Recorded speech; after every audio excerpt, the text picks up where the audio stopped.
আর তো কোনো দান্দাবাজ নাই, আর তো কোনো সাঁদাবাজ নাই, ভূমি দখলকারী নাই, প্রতারণা করেছে এইরকম কেউ জামাত ইসলামের দায়িত্ব পালন করতে পারে না। দুর্নীতিবাদ যারা আছেন, দুর্নীতি যারা করা আছেন, তাদের সবাই তালিকা করে বাংলাদেশের জনগণকে বলতে হবে দুর্নীতিবাজদেরকে আমরা প্রত্যাখ্যান করলাম, তারা আর রাজনীতি করতে পারবে না। স্পষ্ট আমির জামাত ঘোষণা দিয়েছেন, আমরা যদি ক্ষমতায় যেতে পারি তাহলে 92 লক্ষ বেকার যুবকদেরকে পাচারকৃত অর্থ দেশে ফেরত এনে আমরা উইদাউট মর্টগেজ প্রত্যেকটা যুবককে কর্মসংস্থানের জন্য 10 লক্ষ টাকা করে ঋণ দিতে পারব। তা আপনারা কেন আমাদেরকে গালি দিচ্ছেন? কেন গালি দিচ্ছেন? আমাকে সেই দিন একজনে আমাদের জামাল ভাই সাংবাদিকরা জিজ্ঞাসা করলো, হয়তো আপনাদের রাষ্ট্র ক্ষমতায় আসতে প্রধানমন্ত্রী কি হবে? তুই কি মনে করিস প্রধানমন্ত্রী? প্রধানমন্ত্রী লন্ডনের তাই যদি প্রধানমন্ত্রী করে আর হিন্দুস্তানও যদি প্রধানমন্ত্রী ভাবিত করে, তাহলে আজকে যদি জামাত ইসলামী ক্ষমতায় যায়, সাংবাদিক বন্ধু আমি এই প্রধানমন্ত্রী হব। একবারে সুপ এই জবাবের কথা আমরা তো এটা আশা করিনি আপনি এইভাবে জবাব দেবেন। তাহলে তোরা এইরকম মনে করো যারা তো প্রধানমন্ত্রী নিয়ে যে মাহফিলের প্রধান ওয়াইস, আমি ওনার সাথে আরও অনেক বোয়ালখালীতে মাহফিল করেছি, আরও বিভিন্ন জায়গায় মাহফিল করেছি। শাইখ মাওলানা মোহাম্মদ জামাল উদ্দিন সাহেব আলোচক, বাংলাদেশ বেতার টেলিভিশন এবং খতিব রূপায়ণ টাউন কেন্দ্রীয় জামে মসজিদ, সম্মানিত কোতোয়ালি থানা জামাত ইসলামীর আমির জননেতা জনাব আমির হুসাইন, আরও অন্যান্য অনেক নেতৃবৃন্দরা আছেন, সম্মানিত ওয়াইজেনে কারাম এবং জহুর হকার মার্কেটের বিশিষ্ট ব্যবসায়ীবৃন্দ, সম্মানিত আজকের মাহফিলে দিনদার দিন দরদি তৌহিদি জিন্দাদিল আমার প্রিয় ভাইসব এবং যুবক বন্ধুরা, আমি আল্লাহ তাআলার শুকরিয়া আদায় করছি। আলহামদুলিল্লাহ, আজকে প্রায় 1 ঘন্টা 20, 25, 30 মিনিটের কাছাকাছি আমি হজরতের কাছ থেকে ওয়াজ শুনলাম। ওনার বিষয়টা অত্যন্ত সুন্দর ছিল। আমি আজকে এসে আপনাদের সামনে কথা বলার সুযোগ পেলাম, আপনারাও সবাই এসেছেন। এইরকম সুযোগ তো আগে ছিল না, এই জন্য আল্লাহর দরবারে শুকরাতান কালমা পাঠ করছি, ইয়া রব লাকাল হামদ কামা ইয়ামবাগি লিজালালি ওয়াজহিকা ওয়া আযীমি সুলতানিকা। এটা আসলে বড় ওজনই শুকরানা কালমা। এটা আল্লাহ তাআলা নিজে পড়তে দেরি, আল্লাহর আরশে আজিমে পৌঁছতে আর দেরি লাগে না। ফেরেশতারা খুব তাড়াহুড়া গিয়ে আল্লাহর কাছে বলে যে জহুর হকার মাঠের সিরাত মাহফিলে জামাতের গেছিলাম, আলোচকেরা শুকরাতান কালমা পাঠ করেছে। ফেরেশতারা বলবে আমরা এটা কি লিখব? আল্লাহ বলবেন এই শুকরাতান কলমার লেখার সংখ্যা তোমাদের জানা নাই। ইবনে কাসির তফসিরের মধ্যে ওরা 1 পৃষ্ঠা এটার বর্ণনা আছে সেইভাবে। এর জন্য আল্লামা হযরত মাওলানা দেলওয়ার হোসেন সাইদি রহমতুল্লাহ আলাইহি, আপনারা যারা ওয়াজ শুনেছেন, তফসির মাহফিল শুনেছেন, চট্টগ্রামে তো 1981 সাল থেকে আসতেন, উনি প্রত্যেকটা মাহফিলে এই শুকরাতান কালমাটা পাঠ করতেন। এটা বড় ফজিলতের। এই জন্য আমরা সবাই মিলে একটু পড়ি, এটা নাজাতের উসিলা হবে। ইয়া রব লাকাল হামদ কামা ইয়ামবাগি লিজালালি ওয়াজহিকা ওয়া আযীমি সুলতানিকা। আলহামদুলিল্লাহ, মাহফিলের ওয়াজ আপনারা শোনা, আমরা বলা, সব কিছুর সওয়াব আল্লাহ দেবেন। আর নাজাত হিসেবে আল্লাহ তাআলা আমাদের এই শুকরাতান কালমা আমরা পাঠ করেছি। আল্লাহ আমাদেরকে এটার উসিলায় আজকের মাহফিলে যারা এসেছি তাদেরকে আল্লাহ তাআলা নাজাত দেবেন, আল্লাহ তাআলার সন্তুষ্টি আমরা অর্জন করতে পারব। সম্মানিত উপস্থিতি, আজকে আমরা যারা এখানে উপস্থিত হয়েছি, আমাদের সবার মনের তামান্না, আমরা যে এখানে ওয়াজ শুনি, হযরত উলামায়ে কেরামগণ দাওয়াতি কাজ করেন, আমাদের সবার মনের তামান্না একটি, যে আমরা একটি ইসলামী রাষ্ট্র, কল্যাণময় রাষ্ট্র, বৈষম্যহীন রাষ্ট্র আমরা চাই। এটাই হলো আমাদের মনের তা চাই এই জন্যে যে আমার নবী রাসূল আকরাম সাল্লাল্লাহু আলাইহি ওয়াসাল্লাম সারা বিশ্বকে তাক লাগিয়ে মদিনায়ে মুনাওয়ারাতে এই ইসলামী রাষ্ট্রটাই কায়েম করেছিলেন। এই জন্য আমাদের সবার মনের তামান্না যে আমরা একটা ইসলামী রাষ্ট্র চাই। এখন আপনারা যারা উপস্থিত হয়েছে, আমরা যারা আছি, আমাদেরকে ইসলাম সম্পর্কে আমাদের এই দেশে যারাই শাসন করেছেন, সেই ব্রিটিশ বেনিয়া থেকে শুরু করে পর্তুগিজ, ফিরিঙ্গি, মারাঠা, মগ যারাই শাসন করেছে, এই দেশের জনগণ থেকে ইসলামকে সরিয়ে নিয়েছে। তারা ইসলামকে জানার জন্যে কোনো ব্যবস্থা তারা করে নাই।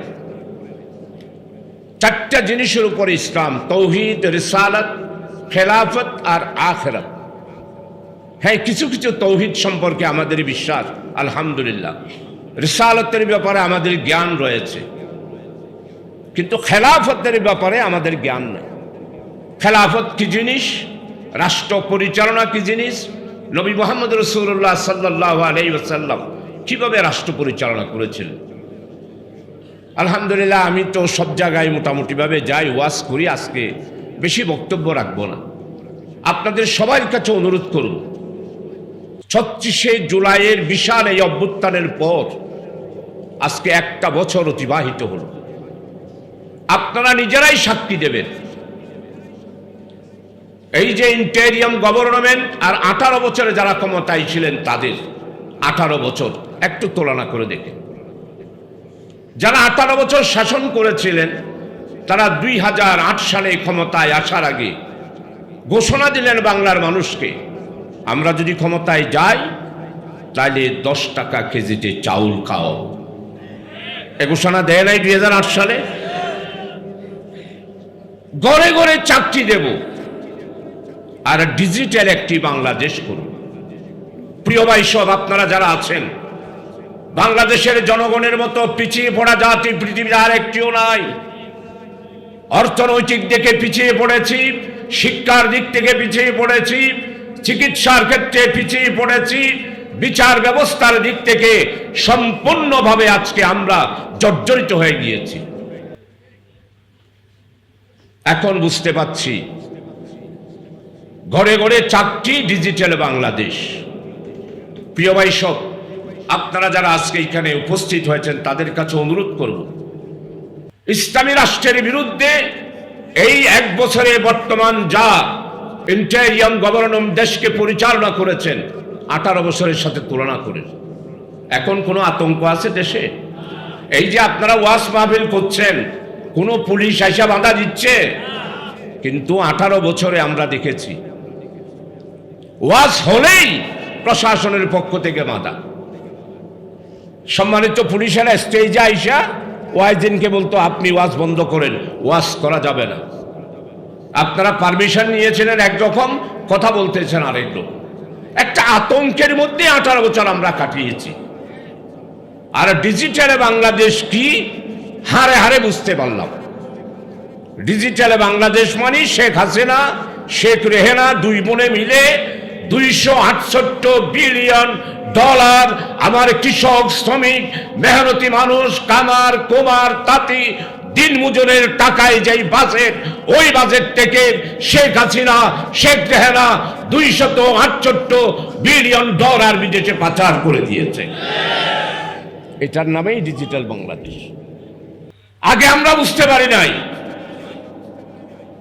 কি পরিবার বাংলাদেশে। এখন আমাদের চ্যালেঞ্জ, আমরা যারা মুসলমান বাংলাদেশের নাগরিক, আমাদের সামনে সবচেয়ে বড় চ্যালেঞ্জ হলো আমাদের সমস্ত বাংলাদেশের দুর্নীতিবাদ যারা আছে, যারা বাংলাদেশের সম্পদকে ব্রিটিশ বেনিয়াদের মতো, মারাঠাদের মতো, ফিরিঙ্গিদের মতো, বার্মিজ নগদের মতো আমাদের দেশের সম্পদ লুণ্ঠন করেছিল, ঠিক ওইভাবেই 18 বছরে একটি রাজনৈতিক দল বাংলাদেশের সম্পদকে লুণ্ঠন করে বিদেশে পাচার করে দিয়েছে। শুধু কি বিদেশে পাচার করেছে না, আজকে বিদেশে তাদের নেতৃবৃন্দরা সবাই ফ্ল্যাট কিনতেছেন, কলকাতায় বসে ষড়যন্ত্র করছেন, স্বপ্ন দেখছেন আবার আসবেন। সেই দিন ঘোষণা দিল, লকডাউন তো আমরা করেছিলাম। আপনি যে লকডাউনের ঘোষণা দিলেন 13 তারিখ, ওই রায়ের তারিখ ঘোষণা হবে বলে দিল লকডাউন বাংলাদেশ। আপনারাই বলেন, লকডাউনে বাংলাদেশের টেকনাফ থেকে চাতুরিয়া, রূপসা থেকে পাতুরিয়া 56,000 বর্গ মাইলে কোথাও একজন মানুষও লকডাউনের জন্য রাস্তায় বেরিয়েছে না। প্রিয় ভাই সব, আজকে জহুর হকার মার্কেটে জামাতের সমাবেশে প্রিয় ভাই সব, ইসলাম যে একটা কমপ্লিট কোড অফ লাইফ, এটা বাংলাদেশে প্রতিষ্ঠিত করেছে বাংলাদেশ জামাত ইসলাম। রাসূল আকরাম সাল্লাল্লাহু আলাইহি ওয়াসাল্লামের ইসলামী রাষ্ট্রের পরিচয় তুলে ধরেছে বাংলাদেশ জামাত ইসলাম। ইসলামী অর্থনীতি কাকে বলে? বাংলাদেশ জামাত ইসলামী এই জনগণের কাছে সেটা পেশ করেছে।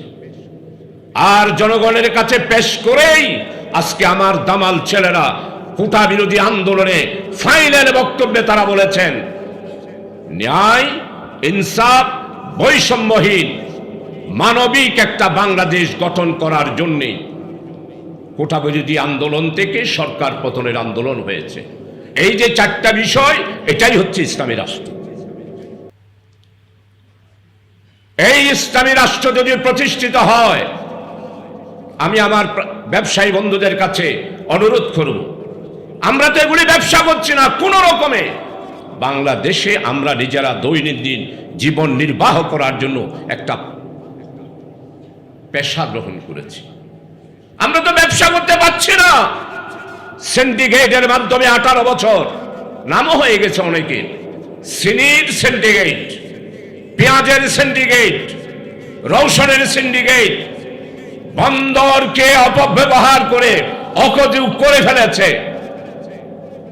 আজকে আপনারা যারা উপস্থিত হয়েছেন, প্রিয় ভাই সব, আল্লাহ তাআলা মেহেরবানি করে দয়া করে আজকের সিরাতুন নবী সাল্লাল্লাহু আলাইহি ওয়াসাল্লামের মূল বক্তব্য যেটা আল্লাহ তাআলা স্পষ্ট করে কোরআনে মাজিদের মধ্যে ইরশাদ করেছেন, বিসমিল্লাহির রহমানির রহিম, কুল ইন কুনতুম তুহিব্বুনাল্লাহ ফাত্তাবিউনি ইউহিব্বুকুমুল্লাহ। তোমরা যদি আমাকে ভালোবাসো তাহলে আল্লাহ তাআলাকে তোমরা ভালোবাসবে।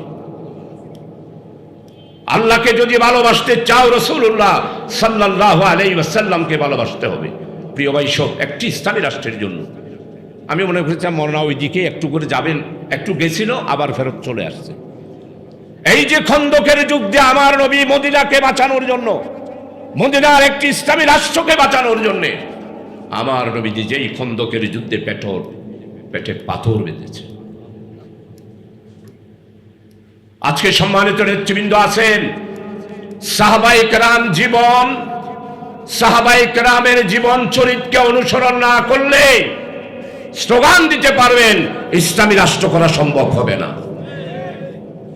এই জন্য আমি বিভিন্ন জায়গায় আসতে বলতেছি, ইসলামী রাষ্ট্র আমরা যারা প্রতিষ্ঠা করার জন্য সংগ্রামে নেমে পড়েছি, আন্দোলন করছি,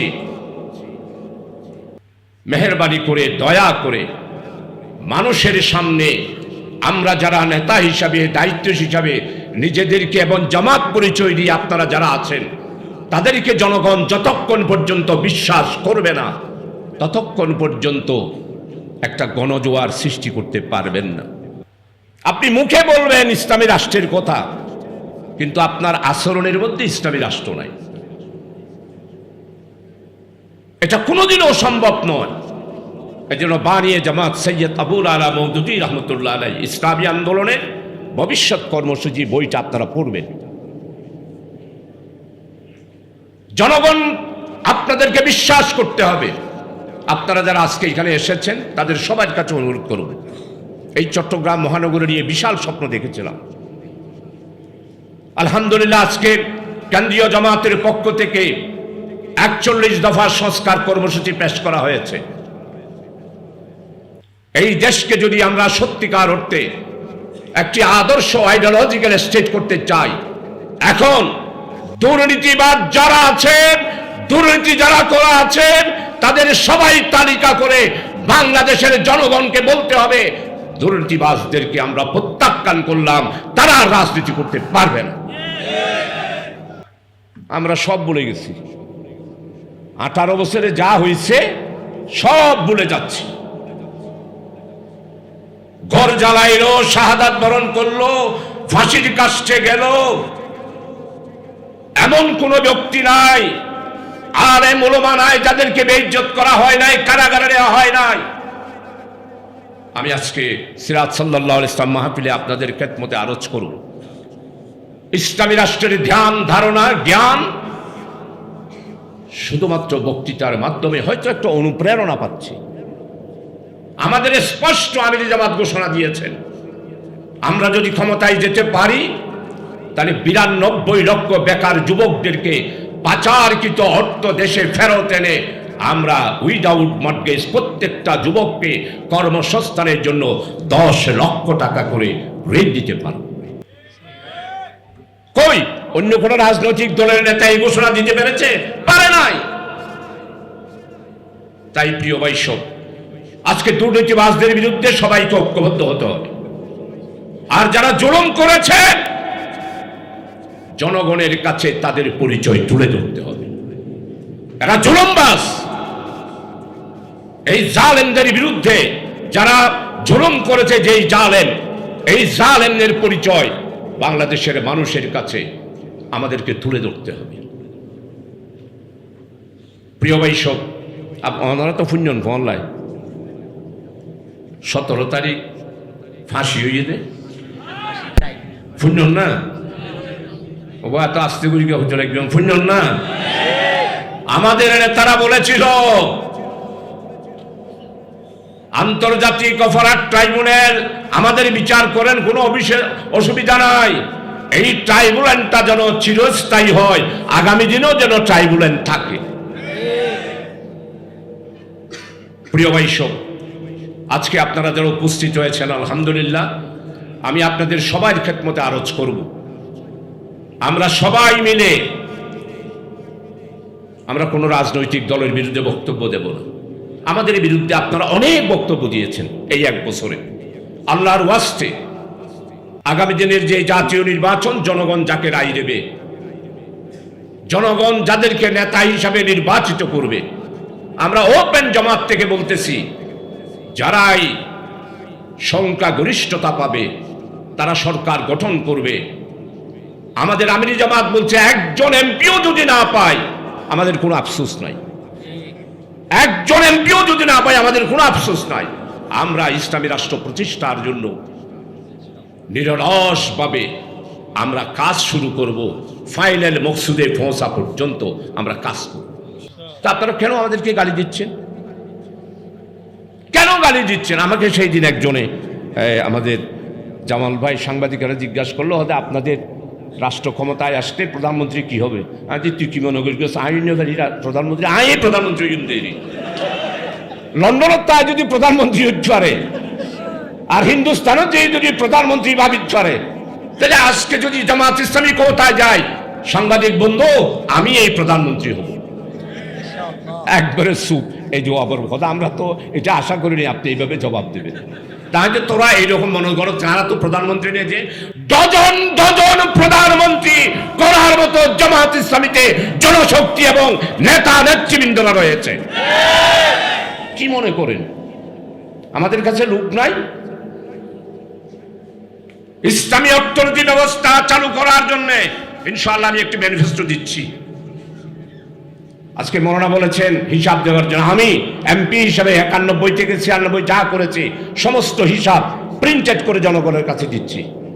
আর 2001 থেকে 6 সাল পর্যন্ত 24 পৃষ্ঠা আজকে ফাইনাল হয়েছে প্রুফ দেখা। কতটা গম পেলাম, কতগুলো টাকা পেলাম, কতগুলো স্কুলের এমপিও করেছি, কত রাস্তা করেছি, কত ঘাট করেছি, ব্রিজ করেছি, কালভার্ট করেছি, কতটা পেয়েছি, কিভাবে হিসাব সব 2001 সাল থেকে 6 সাল, 91 থেকে 96 দুইবারের এমপির হিসাব ইনশাআল্লাহ জনগণের কাছে অতীতেও পেশ করেছি। আগামী নির্বাচনের আগে এই নভেম্বরের শেষ সপ্তাহে আপনাদের কাছে ইনশাআল্লাহ পেপারের মাধ্যমে আপনাদের খেদমতে পেশ করব। তা আপনারা কেউ সাহস করে বলেন এখানে যারা এমপি হয়েছিলেন যে আমরা হিসাব দেব? হিসাব দিতে পারবেন না, কারণ এত লুট করেছেন। শুধুমাত্র একবার এমপি, বাপ রে বাপ, 2000 কোটি টাকার মালিক। রাজনীতি মানে টাকা কামানোর একটি বিশাল উপায় হলো রাজনীতি। বাংলাদেশ জামাত ইসলামী রাজনীতিতে বিশ্বাস করি না, আমরা রাজনীতি করি না। আমরা এই দেশের খেটে খাওয়া বোকা রাঙ্গা, আমাদের কৃষক শ্রমিক কামার কুমার তাঁতি জলদার জেল্লা সর্বস্তরের মানুষের অর্থনৈতিক মুক্তির একমাত্র ঠিকানা হচ্ছে ইসলামী অর্থনীতি। তাই আপনারা যারা আজকে আমাকে দাওয়াত দিয়েছেন আপনাদের শুকরিয়া আদায় করছি। বহুত দিন বাদে চিটং শহর জামাতের দাওয়াত ফাইলাম, আরেকখান সিরাত মাহফিলত ফাইলাম। সম্মানিত ভাই সব, আমি একটু আপনাদের কাছে জানতে চাই, এইখানে যারা যুবক বিয়া করেন না এটা বললে আবার লাইফ হয়ে যাবে। আমি জমানায় বিয়া করে এটা বলবো না। যুবক যারা, তারা একটু দাঁড়ান দেখি। যারা যুবক তারা একটু দাঁড়ান, যারা যুবক তারা দাঁড়ান। দেখেন আলহামদুলিল্লাহ, ইনশাআল্লাহ আপনাদের উপস্থিতিতেই প্রমাণ হয় আগামী দিনের পার্লামেন্ট ইসলামের পার্লামেন্ট হবে, কোরআনের পার্লামেন্ট হবে ইনশাআল্লাহ। কারণ আমার আবু সাইদ যুবক রংপুরে গুলির সামনে বুক উঁচিয়ে বলেছে, বুকের ভিতরে তোমর জড়, বুক পেতেছি গুলি কর। আমার যুবকেরা আগামী নির্বাচনে আবু সাইদের রক্তের সাথে রক্তের কণিকার সেই রক্ত কণিকা আপনাদের মাধ্যমে প্রবাহিত হবে আগামী নির্বাচনে ইনশাআল্লাহ আজিজ। আপনাদের ঐক্যবদ্ধ প্রচেষ্টার মাধ্যমে এত বছর আপনারা যে মাহফিল করেছেন, সিরাত করেছেন, সেটার রেজাল্ট হবে আগামী নির্বাচন। আমাকে আপনারা দোয়া করবেন। সময় অনেক হয়ে গেছে, ইনশাআল্লাহ আপনাদের কাছে আরো আসবো। আচ্ছা, এখন তো মাহফিলের আতিথ্য যেভাবে দত শুরু হই, মানে ডেলে 2টা-3টা করে দাওয়াত শুরু হয়েছে। আর কোতোয়ালি চানের আমিরিয়ত বউ রইয়ে ওরা বেগুনে চিনুন নেই। আচ্ছা, ও অনেক কাতি আছে, আরো সামনে যান না। আমাদের আমির ভাই কোতোয়ালি চানার আমির, আমি সবাইকে বলতেছি, আমাদের এই কোতোয়ালি চানার আমির লেখাপড়ায় বলেন, চরিত্রের দিক থেকে বলেন, তাকওয়ার দিক থেকে বলেন, ইসলামিক জ্ঞানের দিক থেকে বলেন, আমার মনে হয় কেউ প্রশ্ন করে প্রশ্নবিদ্ধ করতে পারবেন না ইনশাআল্লাহ আমাদের যেই সমস্ত নেতৃবৃন্দ চট্টগ্রাম মহানগরীতে আছে। এবং জামাত ইসলামীতেও কেন্দ্রীয়ভাবে সমস্ত নেতৃবৃন্দ, আর তো কোনো দান্দাবাজ নাই, আর তো কোনো সাঁদাবাজ নাই, ভূমি দখলকারী নাই, প্রতারণা করেছে এইরকম কেউ জামাত ইসলামের দায়িত্ব পালন করতে পারে না। আমরা আল্লাহর মেহেরবানি সমস্ত ওলামায়ে হযরত যারা আছেন, চলুন আমরা সবাই ঐক্যবদ্ধ হই। আগামী দিনের চ্যালেঞ্জ, আমরা সমস্ত মানহাজের যতগুলো আসি সবাই আমরা ঐক্যবদ্ধ হয়ে যাব। হ্যাঁ, কিছু খুঁটিনাটি কেউ কথা বলতেছে, মুরব্বী মানুষ, এগুলোতে আমরা কিছু মনে করি না। এরকম মুরব্বীরা কিছু বললে অবশ্যই আমরা মাথা পেতে নেব। আমি তো নিজে ওনার কাছে গেছিলাম, আমি ওনাকে বদ্দা ডাকি, আজ বদ্দা ওনার আব্বা তো 70 ইংরেজি নির্বাচন খতিবে আজম আল্লামা হযরত মাওলানা সিদ্দিক আহমদ নিজাম ইসলাম পার্টির লিগিল পাকিস্তানের সেক্রেটারি ছিলেন।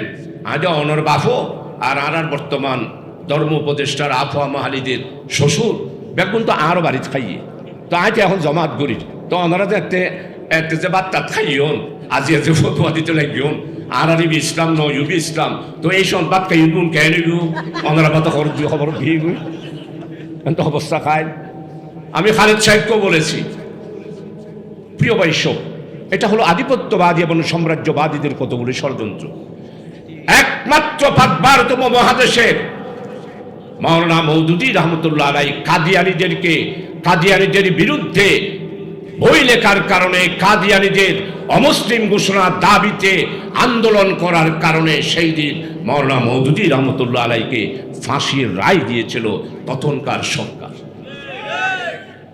শুধুমাত্র কাদিয়ানীদের কাফের ফতোয়া দেওয়ার এই আন্দোলন করার কারণে। আর আজকে আপনারা আমাদের অ্যাসিস্ট্যান্ট সেক্রেটারি স্টেজে উঠলো যে আপনি আগে বলেন কাদিয়ানীরে আপনি কি, আরে কাদিয়ানীতে তো আমরা তালাক দিছি 1941 সালে, আমরা তো কাফের অলরেডি ফতোয়া দিয়ে দিয়েছি,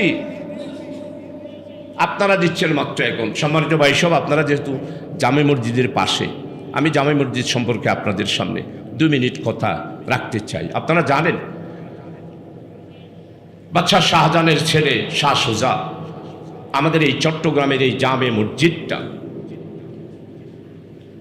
এই জামে মসজিদের ছোট্ট যেই মসজিদটা আছে, সেইখানে বাদশাহ সুজার মেয়ে এবং স্ত্রীকে বন্দী করেছিল। নির্যাতন সহ্য করতে না পেয়ে শাহ সুজার মেয়ে এই মসজিদের ভিতরে আত্মহত্যা করেছিল। শাহজাহানের পুত্র শাহ সুজা, তার স্ত্রীও এইখান থেকে যখন তাকে গ্রেপ্তার করে বার্মা পাঠিয়ে দেওয়া হচ্ছে, প্রতিমধ্যে স্ত্রীও ইন্তেকাল করেছিলেন। এই জামে মসজিদের বয়স 550 বছর। ইরানিয়ান কবি এই জামে মসজিদ দেখেই বলেছিল এই মসজিদ হচ্ছে সানিয়ে মক্কা। আমরা এই মসজিদকে পুনর্নির্মাণ করার জন্য উদ্যোগ নিয়েছি। আপনারা যদি পার্শ্ববর্তী জহুর হকার মার্কেটে আপনারা আছেন, জানেন আমাদের ধর্ম উপদেষ্টা সহ আমরা উদ্বোধন করেছি। চট্টলার মানুষকে যারা আছে তাদের সবাইকে আমরা জানিয়ে দিয়েছি। তবে বড় দুঃখ হলো এই জামে মসজিদের সম্পত্তি হলো 3 একর, আর এখন শুধুমাত্র 2 একর নাই, এখন মাত্র 1 একর আছে। উমেদ খাঁ অর্থাৎ শাহ সুজার নাতি, অর্থাৎ যাদেরকে দায়িত্ব দেওয়া হয়েছিল, উমেদ খাঁ 3 একর জায়গা দিয়েছিল। 2 একর জায়গা আমরা মুসলমানেরা সব কিছু দখল করে ফেলেছি। 1 একর এখন আছে। আমরা কারোর সাথে ঝগড়া করব না, জায়গাও দখল করতে যাব না। আপনারা যদি স্বেচ্ছায় ছেড়ে দেন ভিন্ন কথা। বড় বড় মার্কেট করেছেন, আমরা মার্কেটও ভাঙব না। 1 একরের উপরেই আমরা এশিয়ার বৃহত্তম দৃষ্টিনন্দন একটা জামে মসজিদ করার জন্য উদ্যোগ গ্রহণ করেছি। আপনারা আলহামদুলিল্লাহ বলবেন না? আল্লাহর মেহেরবানি, সরকারের পক্ষ থেকে, মাননীয় প্রধান উপদেষ্টার পক্ষ থেকে আলহামদুলিল্লাহ সহযোগিতার আশ্বাস আছে। আপনাদের সবার কাছে দোয়া চাই। আপনারা আজকে যে মাহফিলে এসে বিশেষ করে জামাত নেতৃবৃন্দরা আমাকে দাওয়াত দিয়েছেন, আমি একটু অসময়ে এসেছি। আসলে কি করব, আমার অনেক কাজ তো, এই জন্যই আমি টেলিফোনও বলেছি আজ আমার তো অনেক কাজ আছে। তাও আজকে শুধুমাত্র আপনাদের মুহাব্বতে আসলাম, নাহলে আমাকে থাকার কথা ছিল অন্য জায়গায় মাহফিল। দোয়া করবেন। ওয়া মা তৌফিক ইল্লা বিল্লাহ। আসসালামু আলাইকুম ওয়া রাহমাতুল্লাহি ওয়া বারাকাতুহু। আলহামদুলিল্লাহ, অসংখ্য ধন্যবাদ জানাচ্ছি আমাদের